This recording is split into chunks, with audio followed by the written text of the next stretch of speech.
She lost everything in a single day. A billionaire husband, a home in the sky, her entire identity erased with one signature.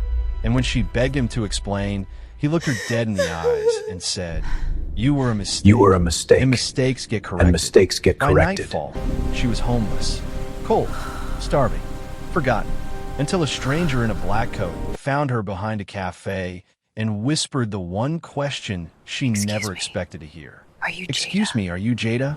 What came next wasn't mercy. It was a secret, a $500 million inheritance, and a condition dangerous enough to destroy everything she has left. And this is where her real story begins. Because the man who threw her into the streets, he has no idea she's coming back for him. So the only question is, whose truth will survive? Welcome my beautiful family and friends to my YouTube channel. Please click on subscribe, like, share, and let me know in the comments where you're watching from. Now back to the story. Jada Beatrice once believed in soft things. The kind of things you whisper into someone's neck at midnight. The kind of things you trust without question. Love, loyalty, forever. She believed in them so deeply, she surrendered everything. Her home, her mother's company, her dreams, to stand beside the man she thought would protect her. But fairy tales don't always end with glass slippers. Sometimes they end with shattered bones and broken bank accounts. Sometimes they end with a signature on divorce papers so devastating it rips your entire life in half. Sometimes the prince is the wolf. And Jada learned this too late. The morning her life collapsed, the world was deceptively beautiful. Sun pouring through the window of the penthouse she once called home, the city stretching beneath her like it belonged to her. She remembered thinking it was ironic. Sunlight shouldn't be allowed to shine on the day your world ends. But maybe fate has a cruel sense of humor. Her soon-to-be ex-husband, Ash Kinv, billionaire, media darling, philanthropist to everyone but her, stood with his back toward her, the city reflected in the glass behind him. He didn't turn when she walked in. He didn't flinch. He didn't even pretend to soften his expression. He simply slid a manila folder across the marble counter. "Sign," he said. No explanation, no remorse, no emotion. Just one word that sliced through her heart like a blade. Jada opened the folder with trembling fingers. His lawyers had ensured everything was airtight. Every asset, every account, every investment she once had access to was now frozen, redirected, or stripped entirely. She wasn't just being divorced. She was being erased. She remembered whispering, "Ash, what is this?" "What?" He finally turned, and the look in his eyes was colder than the winter outside. "Because you were a mistake," he said simply, "and mistakes get corrected." He walked out with a new woman on his arm, a woman wearing a diamond necklace Jada had designed for him to give to her. Their laughter echoed through the marble hall like victory bells. By noon, security escorted Jada out of the penthouse. By sunset, her bank accounts were closed. By midnight, she was just another woman wandering the streets. That was the day the fairy tale died. Homelessness came with a smell she never forgot, the scent of damp concrete, old rain, and hopelessness. The luxury world she once lived and felt like a hallucination. She remembered standing in the city square that first night, staring at the glass tower she used to dine inside. She could see the chandeliers through the windows, hear the clinking of champagne glasses. Picture Ash at a charity gala, smiling for cameras, pretending to be a man who saved people instead of destroying them. And she was outside, shivering, hungry, holding everything she owned in a plastic bag, a ghost of the woman she used to be. She tried shelters, but they filled up quickly, and most nights she ended up on benches, curled inside her coat like it could protect her from a world that wanted her forgotten. Days blurred into nights. Nights blurred into nightmares. Her reflection became a stranger, sunken cheeks, cracked lips, eyes hollow from hunger and heartbreak. Her name felt foreign when she whispered it to herself just to remember she existed. Jada Beatrice, daughter of Eloanina Beatrice, heiress to Beatrice Couture, once one of the most respected fashion houses in the country. And now, nothing, no one, invisible. People passed her without looking. Cars splashed water onto her without slowing down. Even the sky felt indifferent. It was on the 53rd night, cold, sharp, the kind of cold that sank in a bone, where Jada felt something shift inside her. She was behind a small cafe that left out its trash late. She waited sometimes, praying for leftover bread or something still wrapped. Hunger had its own language, its own teeth. It gnawed, clawed, bit. That night, her fingers were so numb she could barely move them. She fumbled through the trash bags with shaking hands, hoping for anything at all, that could keep her alive another day. Her vision blurred from fatigue. She blinked hard, forcing herself to stay conscious. She reached into the bin, cold metal biting her palm. Then she froze. Footsteps. Soft, measured, deliberate. Not the hurried steps of cafe workers. Not the careless stride of someone passing by. These footsteps slowed near her, stopped, and something about them felt intentional. Jada's pulse spiked, fear slicing through her fog mind. People didn't approach her. People crossed the street to avoid her. Anyone walking directly toward her at this hour meant danger. Slowly, she turned. A woman stood there, tall, elegant, dressed in a long black coat tailored so perfectly it moved like liquid shadow. Her gloves were leather, her boots expensive, her posture impossibly refined, an echo of the world Jada had fallen from. But it was the woman's eyes that terrified her most. She wasn't looking at Jada. She was looking into her, like she already knew her, like she'd been searching. The woman stepped forward, her voice soft, too soft, almost reverent. "Excuse me, are you Jada?" The air tightened around her. Jada's breath stopped. Nobody had spoken her name in months. Nobody should have known her here, behind a cafe, digging in trash, wearing the same clothes she'd slept in for weeks. Her entire body trembled. "Yes," she whispered. The woman exhaled, a sound of relief so deep it was almost sorrowful. "Thank God," she murmured. "I've been looking for you." Jada shook her head, terrified. "I don't understand. Who are you?" The woman hesitated, like she knew the next words would break Jada open. "My name is Evangeline Hartwell," she said quietly. "Your mother's attorney." Jada staggered back. My mother?" Evangeline's face softened with grief. "She's gone, Jada. She passed away 8 days ago." The world split in two. Noise dissolved. Air vanished. Her heart felt like it imploded.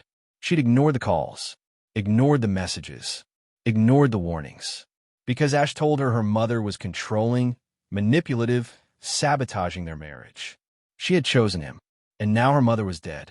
Her knees buckled, but Evangeline continued gently, as if bracing her for the rest. "Before she died, she left everything she owned to you." Jada stared blankly, confusion mixing with shock. "What do you mean, everything?" Evangeline stepped closer. "Her mansion, her company, her cars, her investments, her entire estate." She paused. "Worth approximately $500 million. The number meant nothing. The wealth meant nothing. It was the phrase "my mother is gone" that kept slicing her heart in slow, relentless motions. She couldn't speak, couldn't breathe, couldn't process. Evangeline watched her carefully, compassion settling into her eyes like an anchor. But then her voice changed, barely detectable, but sharp enough to bleed tension into the cold night. "There's one more thing, Jada." The air chilled. "The inheritance comes with a condition." Jada swallowed, barely able to force the words out. "What condition?" Evangeline's expression hardened with something between warning and sorrow. "A condition that could destroy everything your mother worked to leave you and everything you have left inside you." The wind hissed softly between the alley walls. Trash crinkled under her feet. Jada's heart pounded so loudly she thought the whole city could hear it. "What condition?" she whispered again. Evangeline held her gaze. "It's dangerous." Jada's breath quickened. "Tell me." Evangeline's eyes narrowed slightly, as if calculating how much truth Jada could take in her fragile state. "Not here," she finally said. "It's not safe." Jada stepped back, panic rising. "Safe? What do you mean safe? Who's looking for me?" Evangeline hesitated. The silence was worse than an answer. "Jada," she said softly, "if you want to survive what's coming, you need to stand up. Come with me. Right now." If you think no one deserves to be thrown away like trash, hit like. The villain definitely won't. Comment, I stand with Jada if you want her to survive what's coming. Evangeline extended a gloved hand. Jada stared at it, shaking, covered in grime, frozen in fear and disbelief. She didn't know this woman, didn't trust anyone, didn't understand how the nightmare of the last months suddenly collided with a $500 million reality.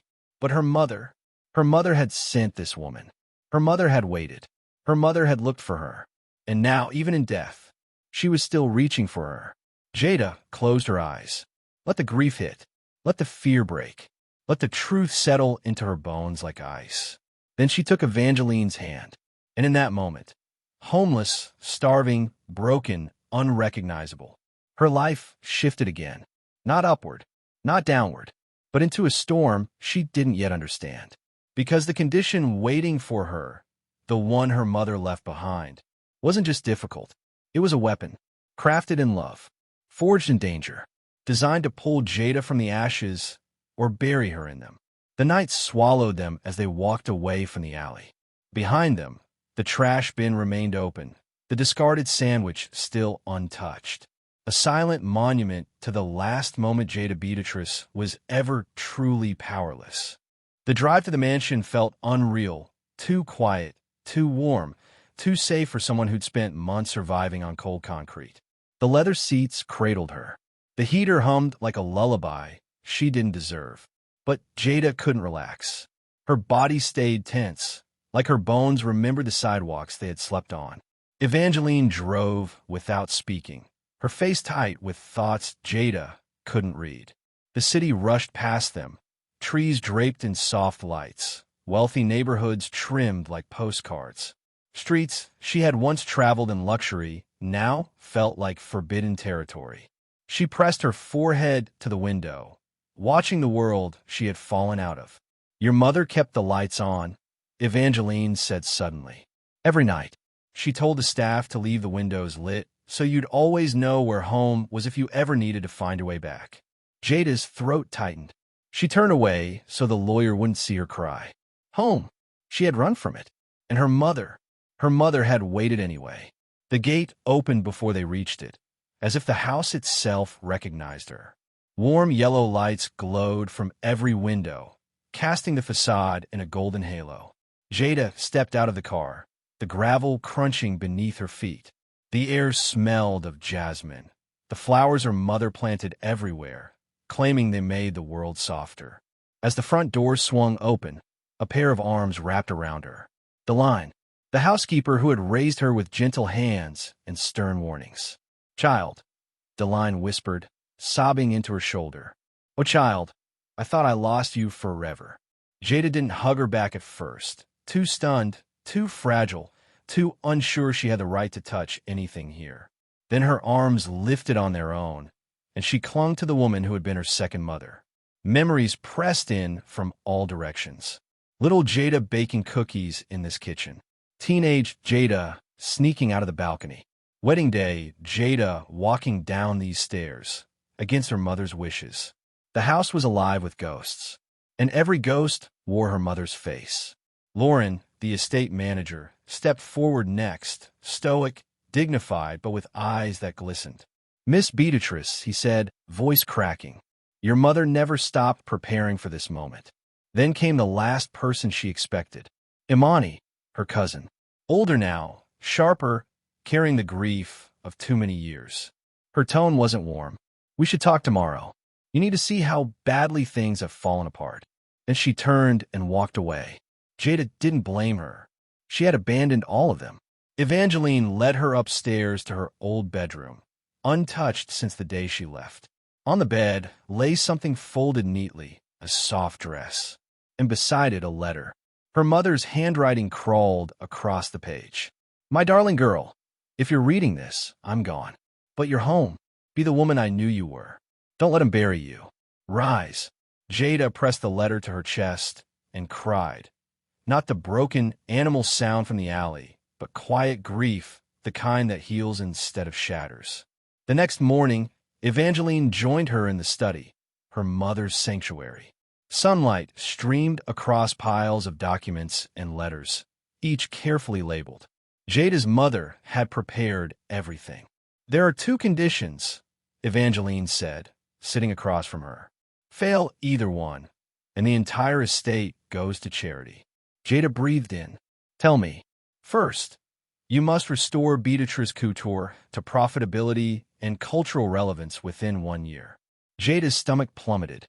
Her mother's fashion house had once dominated the industry. Now it was a whisper, a fading memory. "And the second?" she asked.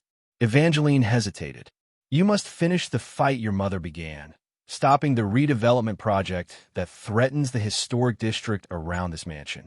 "What redevelopment project?" Evangeline slid a file toward her. Jada opened it. Her blood froze. It was signed by the man she used to call her husband, Ash Kinf. He wasn't just taking her down. He was trying to erase her mother, too. The shock left her dizzy. The betrayal felt fresh and sharp, as if she were discovering him anew in this moment. Evangeline continued gently. "Your mother believed he was doing this to punish her. Punish her for warning you, for trying to protect you."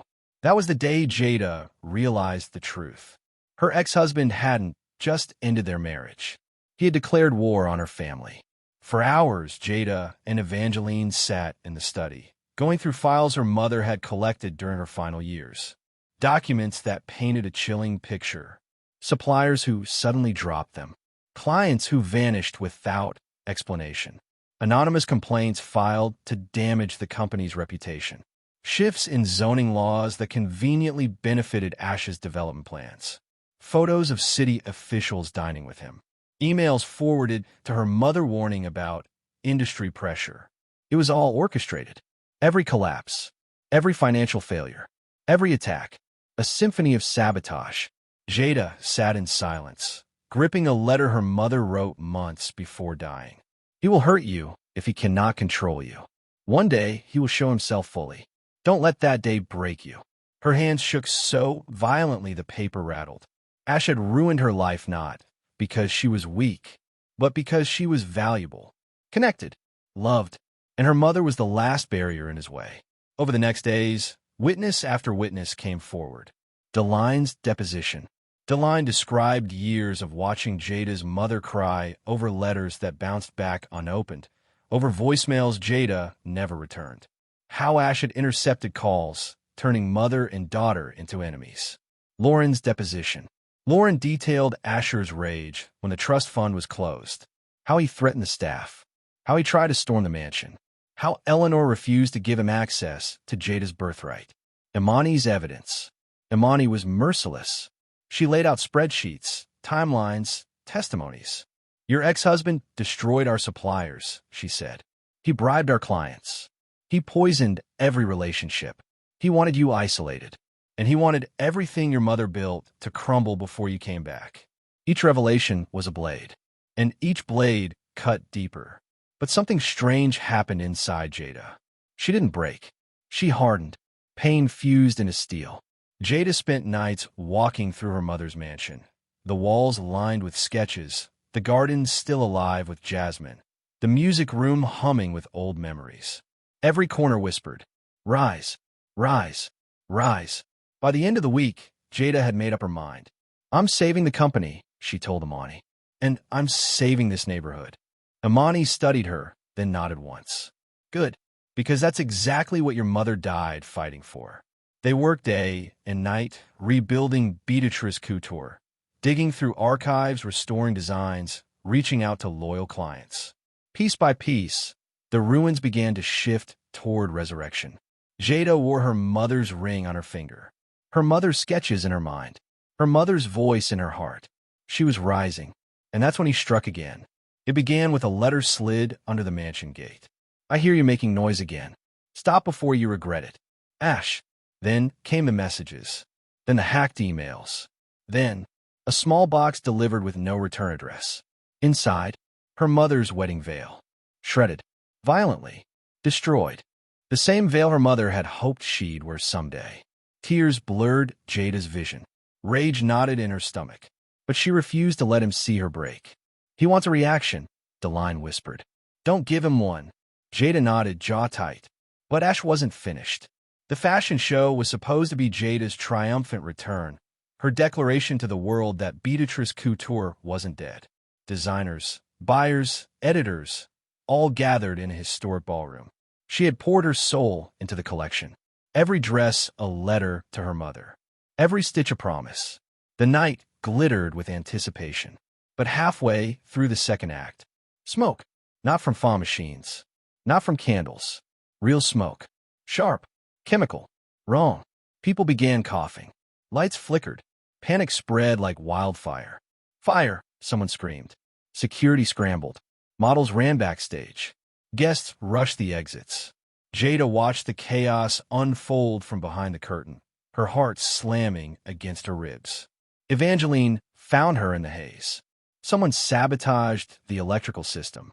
This wasn't an accident. Jada staggered back. Her ex-husband had come for her again. But this time, he hadn't just tried to ruin her reputation. He tried to kill people. Hundreds. All to stop her. All to silence her. Later, standing outside as firefighters controlled the damage, Jada saw him. Ash. Across the street. Hidden in the shadows. Watching her. His eyes glittered with hatred. With obsession. With a promise. He stepped closer, staying just beyond the police tape. His lips curled into a venomous smile. And then he mouthed, "This isn't over." A shiver crawled down Jada's spine. But for the first time in her life, she didn't look away. She met his gaze, lifted her chin, and mouthed back, "Neither am I. If you believe abusers should never win, subscribe. His supporters won't. Comment, no more lies to stand against the villain." The morning the war officially began, the sky was deceptively calm, soft blue, feathered clouds drifting like the world wasn't about to witness the collapse of a billionaire. But inside the Beatrice mansion, inside the room her mother once used as her private office, something was shifting, something rising. Not hope, not anger, something sharper, something stronger, something forged by pain and betrayal.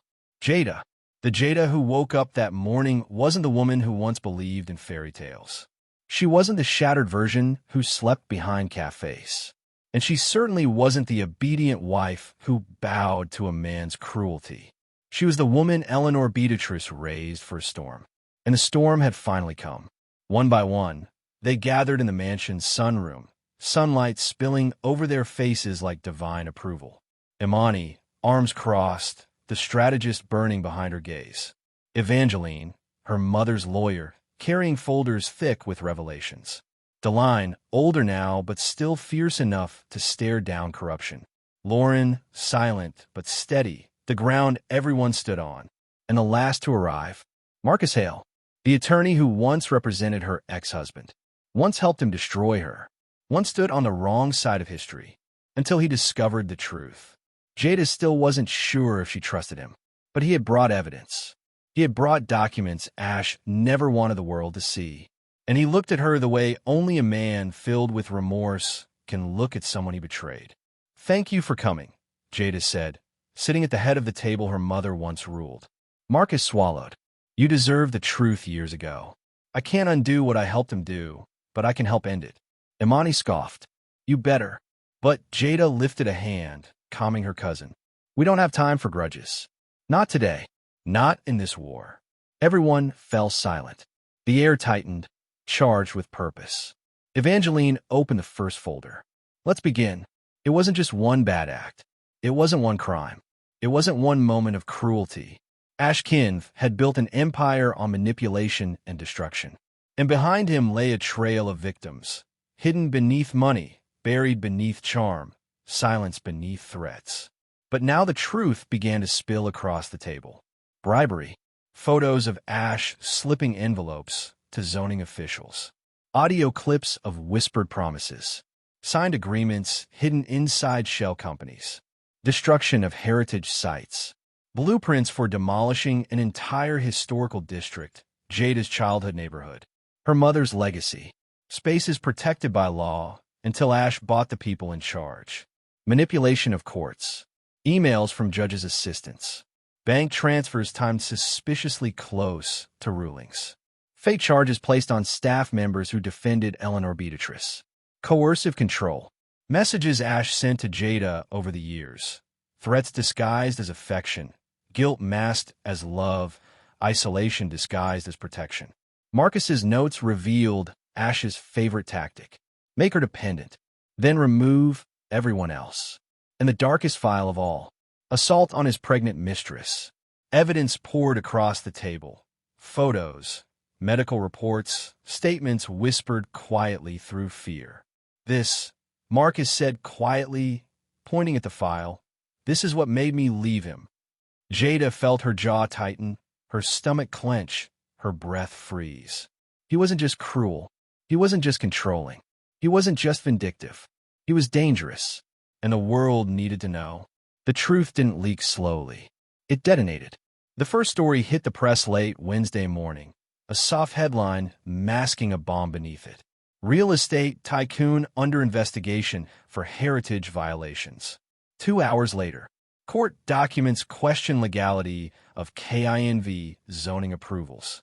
By evening, philanthropist or predator? Former sources speak out.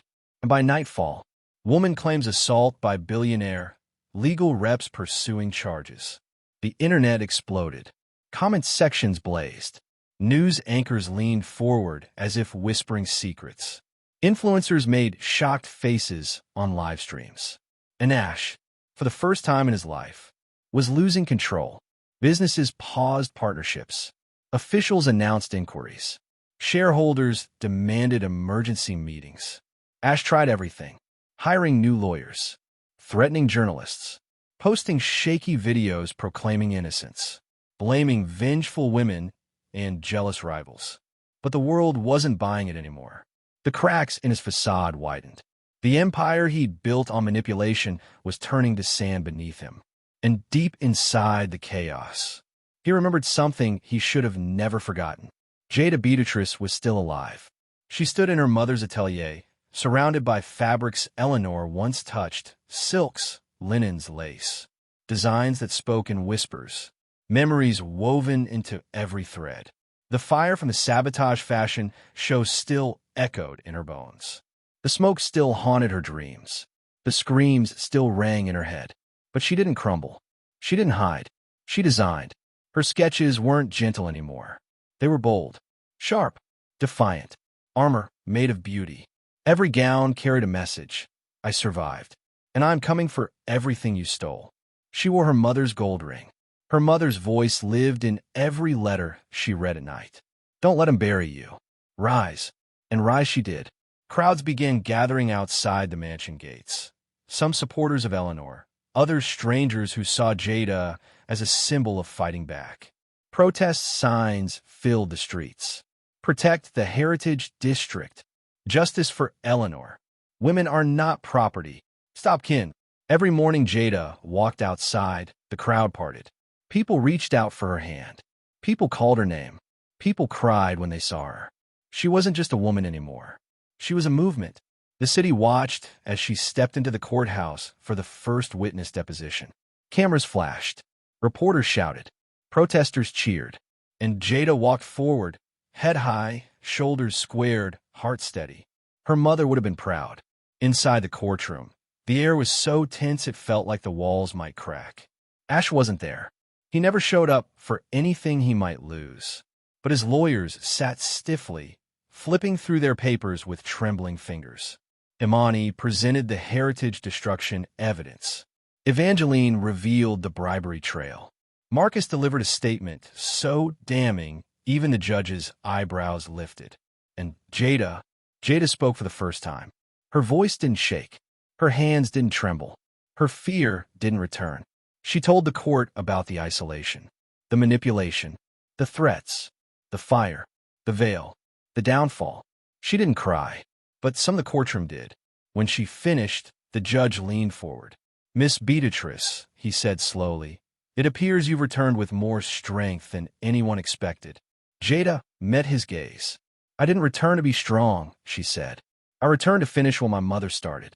From a penthouse somewhere across the city, Ash watched everything collapse. Not with anger, not with outrage, with terror. His phone buzzed nonstop, lawyers quitting, investors selling, board members resigning. He punched a hole in his drywall, threw a chair across the room. screamed until his throat bled. But all the rage in the world couldn't stop what he'd started. For the first time, he realized Jada wasn't broken. She wasn't helpless. She wasn't defeated. She was coming. It was midnight when Jada walked through her mother's garden, fireflies drifting around her like living sparks. She paused at the old stone archway Eleanor used to decorate every spring. She placed her hand on the stone and whispered, "Mom, I'm doing it. I'm finishing it." The wind stirred. The jasmine swayed. The house lights glowed. Imani stepped outside, hands in her pockets. "You ready?" she asked quietly. Jada nodded. "For the last battle? For the truth? For the end of him?" Imani pressed. "No," Jada said softly. "For the beginning of me." She turned toward the mansion, toward the court, toward the battlefield awaiting her. Her rise wasn't loud. It wasn't violent. It wasn't frantic. It was inevitable. And somewhere in the city, Ash felt it. The shift. The loss of ground. The inevitability of his downfall. The billionaire who once threw her into the streets was about to kneel in the ruins he built with his own hands. If you stand for justice, subscribe and drop a comment. Share this episode if you want the villain exposed faster. Thank you for watching this story to the end. Please click subscribe, like, and share this video. Click on the screen to watch the next one.